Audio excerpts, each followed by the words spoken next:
Ontem eu coloco a vitória na conta do Seabra também, mas principalmente do Caio Jorge. Caio Jorge, você tem 22 anos de idade, é necessário que você entenda que o torcedor é passional. Se você faz, se você tá bem, o torcedor vai elogiar. Se você tá mal, o torcedor vai pegar no seu pé. Mas não é porque você, Caio Jorge, não.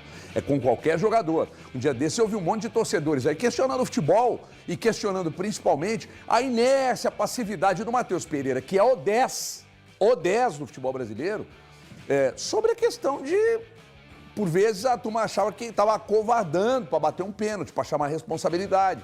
Nós estamos falando do Matheus Pereira. Então, Caio Jorge, isso acontece com você, vai acontecer com todos os jogadores. Entrou numa fase ruim, teve um tempo aí, e não muito distante, que começaram questionamentos, por exemplo, com Marlon, né? Aí Matheus Pereira, aí daqui a pouco outro jogador vai entrar nessa. Se o Cássio, entrar numa fase ruim, vai ser criticado também. Então, cara, foco e bola, foco e bola. E o treinador bancar e os caras te ajudarem e vai pra cima. E entender que o torcedor é passional. Você que tá aqui, Patrick, você foi vaiado, você foi aplaudido, hoje você tá numa outra função. O jogador precisa entender isso também, né, Patrick? É normal tomar vaia e ser aplaudido. Você passou por isso 200 mil vezes em 200 mil clubes. Eu passei muito por isso e se o conselho que eu puder dar cuidadamente, fazer um bom trabalho com vários profissionais que hoje tem. E no nosso âmbito do futebol, realmente a gente lida com não sei quantos milhões de adeptos, né, de torcedores, que vão torcer sempre para o melhor, porque o melhor seu vai ser o melhor do clube, né? Então, conselho de amigo é que você tenha força mental e que cresça cada vez mais, muito jovem, muito a entregar também ao Cruzeiro, e desejo sorte a você e que você tenha uma mentalidade boa para que você possa dar voos altos e fazer o melhor pela equipe que te contratou hoje. Então tenha paciência, tenha calma e muita sabedoria. Ô Valu, o que falam do Caio Jorge, estava até conversando com uma pessoa do Cruzeiro sábado de manhã, foi antes do jogo, sábado de manhã, e essa pessoa me falando sobre a questão do dineno, do profissionalismo, mas também destacando o Caio Jorge. Falou antes do jogo, hein? Aí o Caio Jorge vai lá, uma assistência, um gol e tal, de ser um cara muito dedicado, etc e tal. Ele precisa entender, tá aqui, conselho de um jogador, e você também do lado de cá, como analista e como torcedor, queria que você falasse também desse papel dele importante no jogo de ontem, mas também o jogador precisa entender, não só ele, mas todos entenderem que o torcedor é passional, Valuzinho. Que faz parte do processo. Ele disse, inclusive, na zona mista, isso que o Patrick está dizendo, de apoio psicológico, né, do quão é importante para todas as pessoas, né? Eu considero, pelo menos, sempre vou regularmente também à terapia, enfim, acho que é uma coisa que é fundamental para a nossa vida e isso precisa de ser quebrado.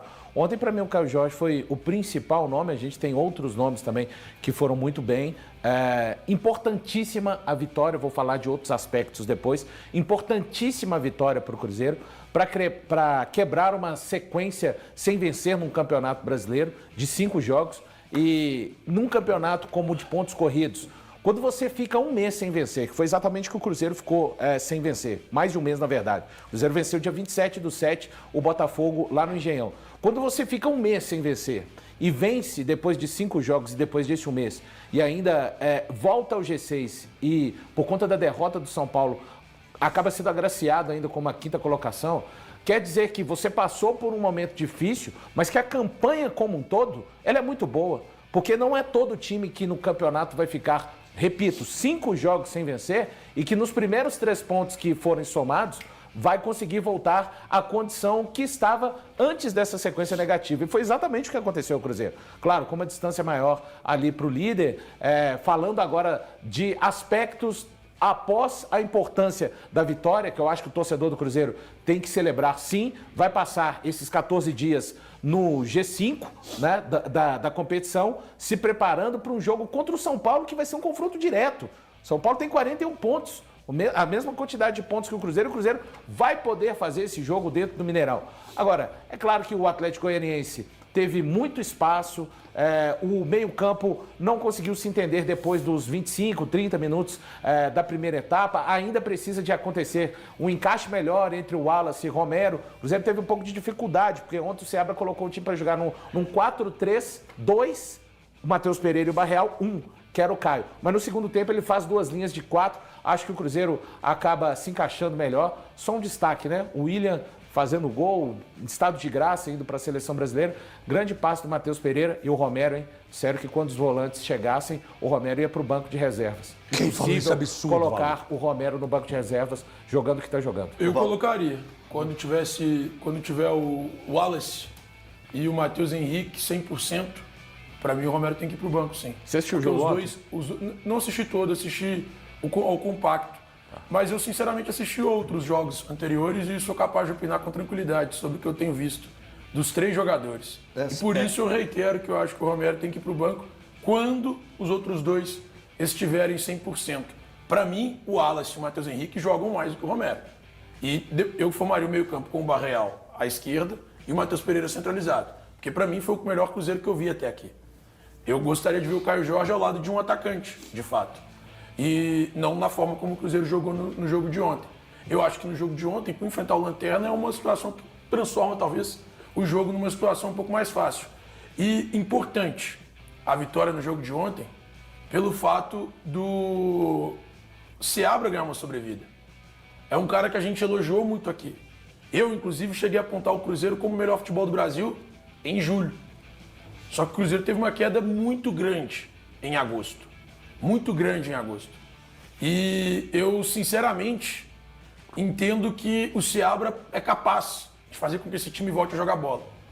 Então, eu estou confiante de que o Cruzeiro conseguirá recuperar o que já apresentou lá atrás. O William se apresentou à seleção brasileira para os 2 jogos das eliminatórias sul-americanas e o Cruzeiro, ele servindo aí a seleção brasileira com o lateral direito, que vem fazendo uma grande temporada, marcou mais um gol. O William tem papel fundamental nesse time na Série A do Campeonato Brasileiro e, claro, na Copa Sul-Americana. E agora que ele possa ir, servir a seleção da melhor forma possível e voltar 100%, ele não deve ser titular inicialmente, mas vai treinar aí com o técnico Dorival Júnior para mostrar que pode ser acionado para aproveitar até o momento que ele vem vivendo aqui no Cruzeiro, na Toca da Raposa 2. O Cruzeiro que definiu a programação, o jogo com o São Paulo é somente no dia 15 de setembro, no outro domingo, 6h30 da noite no Mineirão.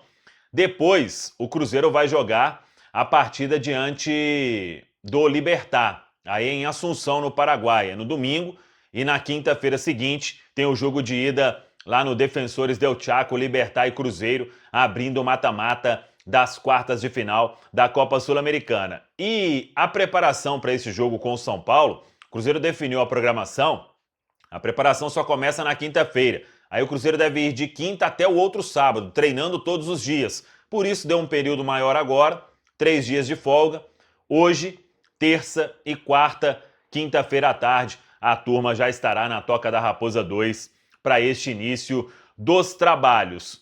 O Cruzeiro que não terá aí por um bom tempo o volante meia Japa. E a informação que a gente tem é a seguinte: a temporada ela praticamente acaba para o Japa, infelizmente. Por quê? A lesão que o Japa teve, estava até buscando uma informação aqui e outra ali, ela é uma lesão similar à que o Neymar teve antes da Copa de 2018. Ele até se recuperou e jogou a Copa naquele ano. O Japa vai passar por cirurgia e o prazo de recuperação gira em torno de 3 meses. Ou seja, mês de setembro inteiro, outubro inteiro, novembro inteiro e o campeonato termina no início de dezembro. Então, é praticamente fim de temporada para o Japa, que vinha entrando bem e sendo opção para o time do técnico Fernando Seabra, mas é garoto ainda, tem a cabeça boa. Foi um ano bem complicado para o Japa e quando está retomando a condição, infelizmente, veio esta fatalidade, uma entorse, e agora é passar por cirurgia para ver em quanto tempo o Japa vai voltar a ficar à disposição. Mas temos informação importante porque um jogador abriu mão da folga para estar pronto diante do São Paulo. Vamos lá falar sobre Lautaro Dias, porque claro que quem faz algum trabalho no departamento médico, aí a pessoa acaba não tendo folga. E o Lautaro Dias, ele não teve nenhuma lesão muscular, apenas um desgaste maior, e ele trocou a folga para estar 100% diante do São Paulo. E a expectativa é de que isso vá acontecer. O Gabriel Veron também deve voltar a ficar à disposição, mas o Lautaro Dias esteve hoje, normalmente, na Toca da Raposa 2, fazendo trabalho para não perder tempo e, repito, no jogo contra o São Paulo estar à disposição. Logo na sequência já tem duelo de Copa Sul-Americana, então o jogador trabalhando firme para ficar à disposição do técnico Fernando Seabra. Já o atacante Rafa Silva ainda fazendo fisioterapia, tratamento, ele que tem uma previsão aí para voltar no início de outubro, o jogador que teve uma lesão importante antes daquele duelo diante do Boca Juniors, a partida de ida na Bombonera pela fase de oitavas de final da Copa Sul-Americana. O Gabriel Veron, o Cruzeiro vem trabalhando para que ele retorne justamente após esta data FIFA, jogador que teve a lesão muscular logo após aquele jogo contra o Palmeiras no treinamento do início da semana. Ele acabou se machucando e desde então vem se recuperando na Toca da Raposa 2. Boa tarde, torcida celeste! Tudo bem com vocês? Eu tô chegando com tudo nessa tarde de terça-feira e é claro, tô chegando com muitas notícias. Tô chegando com um caminhão carregado de muitas informações do nosso Cruzeirão. Mas antes de começar esse vídeo top, peço pra vocês humildemente, já cola esse dedão no like, se inscreva no canal, compartilha esse conteúdo top em todas as plataformas. E se vocês me digam também a cidade que vocês moram, que eu prometo responder a todos vocês. É o seguinte, Cruzeiro vence, né? Na última rodada do Campeonato Brasileiro. O técnico Fernando Seabra está tentando colocar, né? Fazer com que aquele time volte a performar, volte a ganhar do jeito que estava ganhando. A gente fez aquela vitória lá no Rio de Janeiro, que foi a última boa atuação do Cruzeiro, né? De 3-0, jogando muita bola, Barreal jogando muita bola, todo mundo se dedicando. E assim, vamos torcer para que o Cruzeiro possa evoluir cada vez mais, porque qualidade esse elenco tem de sobra. Vocês concordam? E assim, deixei na foto para vocês uma excelente notícia. Nosso lateral direito, William, aí treinando, né, na seleção brasileira para os amistosos. E assim, é um jogador que merece muito, vem jogando muita bola. E assim, ele é merecedor, né, do Dorival ter convocado o jogador nesse momento. Então é isso, galera. Tô indo nessa. Deixa o like, se inscreva no canal e até a próxima.